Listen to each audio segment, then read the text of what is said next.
Video করেন ভালো লাগবে, ভিডিও করেন সারাদিন করবেন, নিষেধ নাই, যতক্ষণ আছি সারাদিন তো জীবনও খুঁজে পাবেন না। তবে সাপ দেখেন, এদিকে সাপ বাই করতে করতে মোটর সাইকেলের মধ্যেও সাপ ঢুকতেছে, দেখেছেন কারবার। তবে লক্ষ্য করেন ভাই, রাগ করে আবার আমার এপারসি ফালাই দিয়েন না। এই গাড়িটা কিন্তু খুব কষ্টের টাকা দিয়ে কিনা, ভুল করে ধাক্কা টাকা দিয়ে ফালাই দিয়েন না।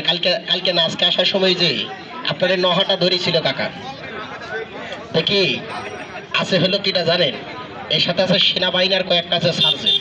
কইলে দাঁড়ান, ঠিক করে বাসি বললে আমি তো হো করে টেনে চলে আসে। এবার থাকবে করছে আসসালামু আলাইকুম, বলছে কাগজপাতি হেলমেট আমার স্যার আগেও নাই পিছেও নাই, কি নাই আমার হেলমেটও নাই কাগজপাতিও নাই।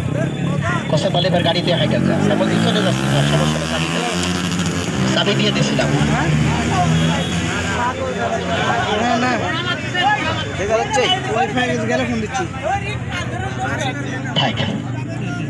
একটা কথা বলি, সকল আমি কইলাম স্যার চাবিটা নিয়ে এলেন, এবার চাবি সার্জেনের হাতে দিয়ে আমি চলে যাচ্ছি। আমি বললাম স্যার, কথা এগুলো ব্যাগ নিয়ে যাবো, যে না স্যার আমি সাপের বস্তা কি মাথাত করে নিয়ে যাবো। কথা কি এর মধ্যে সাপ, না স্যার তুই দেন নিয়ে চললাম থানা, কথা না তুই গাড়ি নিয়ে যাও। আর নেয়নি গাড়ি। সাপ দিয়ে ভয় পাইনি এমন কোনো লোক কম আছে। সাপ দিয়ে কে ভয় করে না বলেন, যে আমি ভয় করি না, আসেন আমার কাছে। ভয় করেন কিনা খালি কিনা আমি দাদা, আমিও ভয় করি। এ যদি আমারও কামড় দেয় বিশ্বাস করে নেই, আমার কাছে ভ্যাকসিন এই যে রেডি করে আছে, টুক করে বসাই দেবো, কেন আমারও তো মরার ভয় আছে না দাদা। আপনি মানুষ আমিও মানুষ, আমি তো প্রথমেই কইছি আমি কোনো সাপুরিয়া বা পাইতে না। তবে যাওয়ার পথে একটা ছোট্ট ভিজিটিং কার্ড নিয়ে যাই দাদা। এরকম বিষধর সাপ যদি কারো ঘর বাড়িতে দেখা দেয় ফোন দেবেন, এই তো বাড়িটা ফেরিঘাট, ভাঙ্গাসুরা গাড়িটা নিয়ে চলে আসবো, বিপদ মুক্ত হয়ে যাবেন। সাপ ধরে নিয়ে গেলে আবারও উপকার হবে, আপনার বাড়ির থেকে নিয়ে গেলে আপনারও একটু লাভ হবে।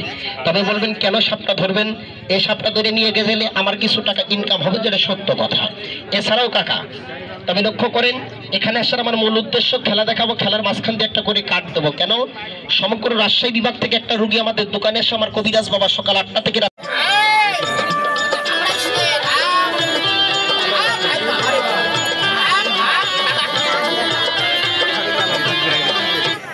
ভিতরে যা, আবার আরাম দাদা কার বাক্সে ঢুকছে দেখছেন কারবার। এই সাপটার নাম আপনাদের দেশে কি সাপ বলেন দাদা, চেনেন না? হ্যাঁ, এটা অনেকে কয় কালগোমা, তবে এটার অরিজিনাল নাম বই পুস্তকের মধ্যে লেখা আছে মাইসালাত সাপ। এটা বেশিরভাগ থাকে কোথায় জানেন, নদী নালা, যারা মাছ মারতে যায় বিলের মধ্যে। যদি একবার ভুল ভবিষ্যতের সাথে দেখা হয় দেখবেন ওরা মাছ মারা লাগবে না 15 দিন, মাছ একবারে 15 দিনের মাছ মারা হয়ে যাবে। আর যদি খালি বলেন দুস্থ চল মাছ মেরে কবে যে তুই যা, আমার আর যাওয়ার দরকার নেই। এই হারাম যদি মানুষকে তাড়িয়ে কামড়ায়, এই মানুষকে তাড়িয়ে কামড়ায়, যদি মানুষ তাড়িয়ে কামড়াইতে না পারে নিজের গায়ে কামড় দিয়ে নিজেই বিষ ছাড়ে। এটা এত ডেঞ্জারাস সাপ। তবে অনেক ব্যক্তি কয় কি জানেন, সাপুরিয়া সাপের দাঁত তুলে খেলা দেখায়, বলে না কাকা। আচ্ছা বাজান, অনেক সাপুরিয়া বাইটা দেখবেন খেলা দেখাতে দেখাতে কামড় খেয়ে মরে না। আচ্ছা যদি মারা যায় তাহলে সাপের দাঁত তোলা থাকলে কি কামড় খেয়ে মরতো? হ্যাঁ, এগুলো হলো ফাউতাবাজি মানুষের কথা। এই অজ্ঞানী মানুষ দিলে শিল্লা এইগুলো কথা কবে।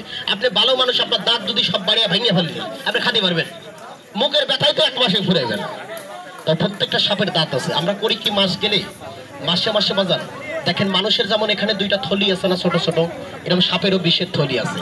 এই থলিটা আমরা সার্জিক্যাল ব্লেডের দ্বারাই কেটে বিষটা আমরা একটা কাঁচের গ্লাসের মধ্যে রাখি, এই বিষটা বাহির দেশে বিক্রি করি। তবে সাপ দেখেন চলে যাওয়ার পথে ছোট্ট একটা ভিজিটিং কার্ড রাখেন। কেন রাখবেন?